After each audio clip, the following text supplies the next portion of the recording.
ஆறுமுகம் அருளிடும் ஏறுமுகம் அனுதினமும். என்ன நண்பர்களே, எல்லோரும் எப்படி இருக்கீங்க? எல்லோரும் நலமுடன் வாழ வாழ்த்துக்களை தெரிவிச்சுக்கிட்டு நாம் இந்த பதிவில் என்ன பார்க்க போகிறோம் அப்படின்னா, குரு பகவான ராசி அதிபதியாக கொண்டுள்ள மீன ராசி அன்பர்களுக்கு இந்த மாதத்தின் கிரக நிலைகள் எப்படி அமைஞ்சிருக்கு, இந்த கிரக நிலைகளால் உங்களுக்கு உண்டாகக்கூடிய பலன்கள் என்ன, அதாவது சாதகமாக என்ன நடக்கும், பாதகமாக என்ன நடக்கும், பாதகமான விஷயத்திலிருந்து நீங்கள் நீங்கி வர என்ன செய்யணும், யோக பலன்களை பெற நீங்கள் என்ன பண்ணணும், இது பற்றின முழுமையான தகவலையுமே உங்களுக்காக இந்த பதிவில் நம்ம விவரமாக சொல்லியிருக்கோம். இந்த பதிவு நீங்கள் பயன்பெறும் வகையில் அமையும், அதனால் ஸ்கிப் பண்ணாமல் முழுமையாக பாருங்கள். நீங்கள் இப்போ தான் ஃபர்ஸ்ட் டைம் நம்மளோட சேனலை பார்க்குறவங்களா இருந்தால் மறக்காமல் சப்ஸ்கிரைபும் பண்ணிக்கோங்க. மீனம் ராசி குரு பகவானால் பரிபூரணமாக முழுமையாக ஆளக்கூடிய ஒரு ராசி. ஏன்னா உங்களோட ராசி அதிபதி குரு பகவான். இந்த ராசியில் பூரட்டாதி, உத்திராட்டதி, ரேவதி அப்படின்னு 3 நட்சத்திரங்கள் அடங்கியிருக்கு. இந்த 3 நட்சத்திரக்காரங்களுமே வியாழக்கிழமையில் குரு பகவான் வழிபாடை தொடர்ந்து செஞ்சுட்டு வந்தீங்கன்னா உங்களோட வாழ்க்கையில் எண்ணற்ற பயன்களை நீங்கள் பெற முடியும். குரு பகவான் அது எப்படி சொல்லனா, குரு பார்க்க கோடி நன்மை உண்டாகும் அப்படின்னு சொல்லுவாங்க இல்லையா, அப்படிப்பட்ட குருவே உங்களுக்கு ராசி அதிபதி. அதனால் நீங்கள் வியாழக்கிழமையில் கருப்பு சுண்டல் மாலை அணிவித்து நெய் தீபம் ஏற்றி வழிபட்டு வாருங்கள். ஒரு 7 வாரம் தொடர்ந்து நெய் தீபம் போட்டு வாருங்கள். நீங்கள் நினச்சி நல்ல விஷயம் கூடிய விரைவில் பரிபூர்ணமாக நடந்து முடியும். இதுவரைக்கும் ஏற்பட்டிருந்த வரக்கூடிய தடைகள் எல்லாமே நீக்கக்கூடிய வல்லமை குரு பகவானுக்கு உண்டு. அதனால் வியாழக்கிழமையில் குரு பகவான் வழிபாட மீனராசி அன்பர்கள் செய்வது உங்களோட வாழ்க்கையில் நீங்கள் செய்யக்கூடிய ஒரு சிறப்பான முன்னேற்றத்திற்கான வழி அப்படின்னு சொல்லலாம். உங்களுக்கு குரு பகவான் பிடிக்கும் என்றாலும் இந்த வீடியோ பதிவின் கமெண்ட்டில் ஓம் குருவே போற்றி அப்படிங்கிற மந்திரத்தை 3 முறை பதிவிடவும் செய்யுங்க. அந்த குரு பகவானின் அருளால் மீனராசி அன்பர்களுக்கு உங்களோட வாழ்க்கையில் நடக்கக்கூடிய எல்லா விஷயங்களுமே நல்லதாக நடக்கிறதுக்கும் நாங்கள் வாழ்த்துக்களையும் உங்களுக்கு சொல்லிக்கிறோம். குரு பகவானிடம் உங்களுக்காக பிரார்த்தனையும் செஞ்சுக்கிறோம். மீனராசி அன்பர்களுக்கு கிரக நிலைகள் எப்படி அமைஞ்சிருக்கு, அது செய்யக்கூடிய மாற்றங்கள் என்ன, என்ன கிழமையில் மாற்றங்கள் நடக்கும், இதன் மூலம் உண்டாகக்கூடிய பலன்கள் என்ன, விஷயம் சாதகமாக இருக்கும், எதுலெல்லாம் நீங்கள் கவனமாக இருக்கணும், இதை பற்றி நம்ம தொடர்ந்து பார்க்கலாம். வாங்க வீடியோக்குள்ளே போகலாம்.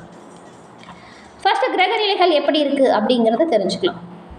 கிரக நிலைகள் அப்படிங்கிறது ராசியில் ராகுவும் சுக்கிரனும் சூரியனும், தனவாக்கு குடும்பஸ்தானத்தில் சந்திரனும், தைரிய வீரியஸ்தானத்தில் குருவும், சுகஸ்தானத்தில் செவ்வாயும், கலசரஸ்தானத்தில் கேதுவும், அயன சயன போகஸ்தானத்தில் புதனும் சனியும் இந்த மாதிரி வளம் வராங்க.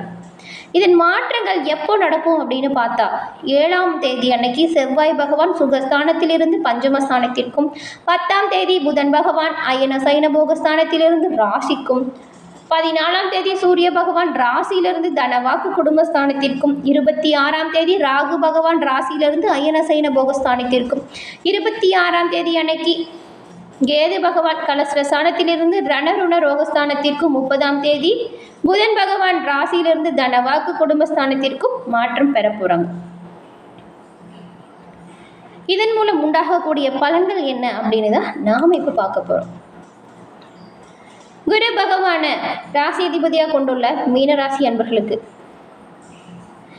கால புருஷனின் அங்க அமைப்புல 2 பாதங்களையுமே குறிக்கும் இந்த மீனராசி. இது 4வது உபயராசியாக பார்க்கப்படுது. மீனராசியின் நட்சத்திரங்களாக இருக்கக்கூடிய பூரட்டாதி, உத்திராட்டதி, ரேவதி நட்சத்திரம் 4ஆம் பாதம், அதாவது ரேவதி நட்சத்திரத்தில் மீனராசிக்குரிய நட்சத்திரங்கள். இது ஒரு சம ராசியாக இருக்கிறதுனால இந்த ராசிக்கு பகலில் வலிமை அதிகமாக இருக்கும். எந்த கிரகத்தாலும் மீன ராசியில் பிறந்தவங்களுக்கு பாதிப்பை எப்பொழுதும் ஏற்படாது அப்படிங்கிற ஒரு கருத்து இருக்குது. அதிர்ஷ்ட காற்று எப்பொழுதுமே உங்கள் பக்கம் வீசிக்கிட்டு இருக்கும். அது ஏன் அப்படின்னு கேட்டிங்கன்னா, இந்த மீனராசி அன்பர்கள் எப்பவுமே தன்னோட துக்கம், சுகம், இந்த எல்லா விஷயத்துலையுமே முழுமையாக ஈடுபடக்கூடியவங்க, எப்பொழுதுமே கற்பனை உலகில் மிதப்பவங்க. அதாவது சோம்பேறித்தனமாக இல்லைங்க, ஒரு விஷயத்தை எப்படி செய்யணும், அதை எப்படி சிறப்பாக செயல்படுத்தணும் அப்படிங்கிற விஷயத்தை முன்னாடியே திட்டமிட்டு கற்பனையிலேயே அந்த வேலையை முடிச்சுட்டு அதை அப்படியே செயல்முறைப்படுத்தக்கூடியவங்க தான் நீங்கள். மீன ராசியில் பிறந்தவங்களுக்கு இலகிய குணமும் திறமையும் தன்னம்பிக்கையும் அதிகமாக இருக்கும். சந்தோஷம், சுக துக்கங்களை தன்னுடைய மற்றவங்களோட சுகத்துக்கங்களையுமே தன்னோட சுகதுக்கமாக நினைக்கிறவங்க தான் இவங்க. எந்த ஒரு விஷயத்தையுமே அவங்களுக்குள்ளே வச்சு மறைக்க மாட்டாங்க. அதே போல் சமயத்திற்கு ஏற்றது போல் மாறக்கூடிய குணம் இவங்கக்கிட்ட இருக்கும். இந்த சின்ன பிள்ளைத்தனமாக வேணும் அப்பப்போ ஏதாவது விஷயம் செஞ்சுட்டு சிக்கலில் மாட்டியிருப்பீங்க. உங்கள்கிட்ட சின்ன பிள்ளைத்தனம் அதிகமாக இருக்கும். மீனராசியில் எங்கேயும் சூழ்நிலைக்கு தகுந்தவாறும் இடத்துக்கு அறிந்து இதமாகவும் இங்கீதமாகவும் பேசக்கூடியவங்க தான். எதையுமே திட்டமிட்டு செய்வாங்க. சற்று பயந்த குணம் உங்ககிட்ட இருக்கும். இந்த சின்ன பிள்ளைத்தனமாக செய்கிற ஒரு விஷயம் அப்படிங்கிறது என்னென்னா கலகலப்பாக எல்லோருக்கிட்டையுமே பேசுறது தாங்க. நிறைய குழந்தைத்தன்மை உங்ககிட்ட இருக்கும். அதே போல் அடிக்கடி வீண் விவாதத்தில் தலையிட்டு வீண் வம்பை விலை கொடுத்து வாங்கக்கூடியவங்களா இருப்பீங்க. இதனால் நீங்கள் இருக்கிற இடத்தை அடிக்கடி மாற்றிருப்பீங்க. மீன ராசிக்காரங்க தனக்காரனாக இருக்கக்கூடிய குருவின் ராசியில் பிறந்திருக்கிறதுனால பணத்தை விட மனம்தான் பெரிது அப்படின்னு நினைக்கக்கூடியவங்க. உங்களுக்கு இந்த முன்கோபம் மட்டும்தான் கொஞ்சம் அதிகமாக இருக்கும். இதனால தான் நீங்கள் யாராச்சும் உங்களை அவமானப்படுத்திட்டாங்கன்னு வச்சுக்கோங்களேன், அவங்கெல்லாம் வாழ்க்கை முழுவதுமே விளக்கியே வச்சுருவீங்க. மீனராசிக்காரங்க உங்களோட மதிப்பிற்கும் மரியாதைக்கும் எப்பவுமே எந்த ஒரு பாதிப்பும் வரக்கூடாது அப்படிங்கிறதுல ரொம்பவுமே கவனமாக இருக்கக்கூடியவங்களாக இருப்பீங்க. இப்படிப்பட்ட உங்களுக்கு இந்த கிரக நிலைகளால் ஏற்படக்கூடிய பலன்கள் என்ன அப்படின்னு பார்த்தா, மற்றவங்க செய்ய முடியாத சவாலான காரியத்தை கூட சாதித்து காட்டக்கூடிய வல்லமை பெற்றவங்க நீங்கள். உங்களுக்கு இந்த மாதம் சொல்லால் மகத்துவம், செயலால் புகழ் உண்டாகும். வீடு, மனை, வாகன வாய்ப்பு கிடைக்கும். தந்தை வழி சார்ந்த பங்காளி உறவு முறைகளில் மட்டும் ஒரு சில நிர்பந்தங்கள் வரலாம். கவனமோடு செயல்பட்டால் சிரமங்களை தவிர்க்கலாம். உத்தியோகஸ்தர்களுக்கு பெற்றோரின் மூலமாக வேலை கிடைக்கும். உங்களுடன் வேலை செய்கிறவங்க கிட்ட கொஞ்சம் அனுசரித்து போனால் நல்லது. வீணான பிரச்சனைகளும் மனக்குழப்பங்களும் வரலாம். நீங்கள் செய்யும் உத்தியோகத்தில் சிறந்து விளங்கும் யோகம் இருக்குது. வியாபாரிகளுக்கு செய்து வரும் தொழிலில் சிறப்பான பலன்கள் உண்டாகும். கடந்த காலத்தை விட கூடுதல் லாபம் கிடைக்கும். தொழிலை விரிவுபடுத்துவதற்குண்டான வேலைகளை இப்போது நீங்கள் ஆரம்பிக்கலாம். தொழில் நிமித்தமாக சில தூர தேச பயணம் உண்டாகும். பெண்கள் உடல் நலனில் மிகுந்த அக்கறை செலுத்தணும். கணவனை விட்டு பிரிந்தவங்களுமே கணவனோட மீண்டும் வந்து சேர்வீங்க. உங்களோட கணவருக்கு உங்களால் அனுகூலம் ஏற்படும். குழந்தை பாக்கியம் கிட்டும். நீங்கள் கொடுத்த வாக்கு காப்பாற்ற வாய்ப்புகள் வரும். கலைத்துறையை சார்ந்தவங்களுக்கு முழு திறமையும் காட்டினால் மட்டுமே வாய்ப்புகள் அதிகமாக கிடைக்கும். அடிக்கடி வெளியூர் பயணம் செல்லக்கூடிய யோகம் இருக்குது. ஒரு நேரத்தில் பலவிதமான வாய்ப்புகள் வந்து சேரும். அந்த சமயத்தில் தகுந்த ஆலோசனைகளை மேற்கொண்டு முடிவுகளை எடுக்கிறது நல்லது. அரசியலில் உள்ளவங்களுக்கு மதிப்பு உயரும். போட்டிகளை சமாளிக்கக்கூடிய வல்லமை வரும். உங்களுக்கு எதிர்பார்க்காத பதவி உயர்வு கிடைக்கும். உங்களோட தொண்டர்களுமே உங்களுக்கு பரிபூர்ணமாக முழுமையாக ஒத்துழைப்பு செய்வாங்க. எந்த சவாலையுமே தைரியமாக மற்றும் தன்மைக்கோடு சமாளிங்க. மாணவர்கள் கவனம் சிதறாமல் படிக்கிறது நல்லது. மீனராசியில் இருக்கக்கூடிய பூரட்டாதி 4ஆம் பாதம் கொண்ட உங்களுக்கு இந்த மாதம் உடல்நிலையில் நல்ல ஒரு முன்னேற்றம் இருக்கும். பொருளாதாரத்தில் தட்டுப்பாடு எதுவும் வராது. கடன் வாப்பிகள் முழுமையாக அடையும்.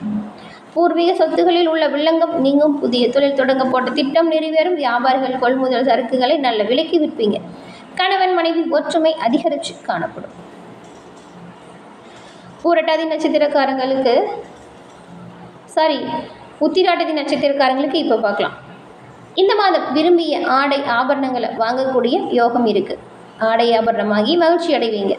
பெற்றோர் வகையில் மருத்துவ செலவுகள் இதுவரைக்கும் இருந்ததை விடவே இப்போ குறைஞ்சு காணப்படும். வீடு வாங்க வாய்ப்பு உண்டாகும். தொழிலதிபர்கள் நல்ல லாபத்தை பெறக்கூடிய வாய்ப்பு கிடைக்கும். வியாபாரிகள் புதிய கிளை துவங்க போட்ட திட்டம் நிறைவேறும். அரசியல் பிரமுகர்கள் இழந்த செல்வாக்க மீண்டும் பெறக்கூடிய வாய்ப்பு இருக்கு. ரேவதி நட்சத்திரக்காரங்களுக்கு இந்த மாதம் புத்துணர்வோடு காணப்படக்கூடிய யோகம் இருக்கு. பணவரவு இப்போ இருக்கிறத விடவே கூடுதலாக கிடைக்கும். சேமிப்பும் உயர்ந்து காணப்படும். குடும்பத்தினரின் தேவையை தெரிஞ்சுக்கிட்டு அதை நிறைவேற்றி கொடுப்பீங்க. நண்பர்களிடையே இருந்து வந்த பிணக்குகள் நீங்கி நேசத்தோடு வாழ போகிறீங்க. தடைபட்டு வந்திருந்த சுப காரியங்கள், சுப நிகழ்ச்சிகள் இனிதே நடக்கக்கூடிய வாய்ப்பு இருக்குது. இந்த மீனராசி அன்பர்கள் உங்களோட வாழ்க்கையில் வரக்கூடிய இன்னல்கள் தீர பரிகாரமாக வியாழந்தோறும் அருகில் இருக்கும் நவகிரக கோவிலுக்கு சென்று நெய் தீபம் ஏற்றி வழிபட்டு வருவதன் மூலம் பல நன்மைகளை நீங்கள் பெற முடியும். வியாழக்கிழமையில் நவகிரக வழிபாடு உங்களோட வாழ்க்கையில் செல்வநிலை மேலோங்கி வளர உறுதுணையாக இருக்கும், உதவியாகவும் இருக்கும். என்ன மீனராசி அன்பர்களே, இந்த பதிவு நீங்கள் பயன்பெறும் வகையில் அமைஞ்சிருக்கும்னு நினைக்கிறோம். இந்த பதிவு பிடிச்சிருந்தா லைக் பண்ணுங்கள். உங்களோட நண்பர்கள் யாராவது மீனராசிக்காரங்கள் இருந்தால் அவங்களுக்குமே இதை ஷேர் பண்ணுங்கள், பார்த்து பயன்பெறட்டும். நம்மளோட சேனலை நீங்கள் இப்போ தான் ஃபஸ்ட் டைம் பார்க்குறீங்கன்னா சப்ஸ்கிரைப் பண்ணிக்கோங்க. இது போன்ற ஆன்மீக தகவல்கள் உடனுக்குடன் நோட்டிஃபிகேஷன் மூலம் உங்களை வந்தடையும். இதுபோல் எல்லா ராசிக்காரர்களுக்குமே இந்த மாதிரி கிரக நிலைகளால் ஏற்பட்டிருக்கும் பயன்கள் என்ன அப்படிங்கிற முழுமையான தகவலையுமே சொல்லியிருக்கும். அந்த பதிவுமே பார்த்து பயன்பெறுமாறு கேட்டுக்கிறோம். தொடர்ந்து பார்த்தமைக்கு நன்றி நண்பர்களே. நன்றி, வணக்கம்.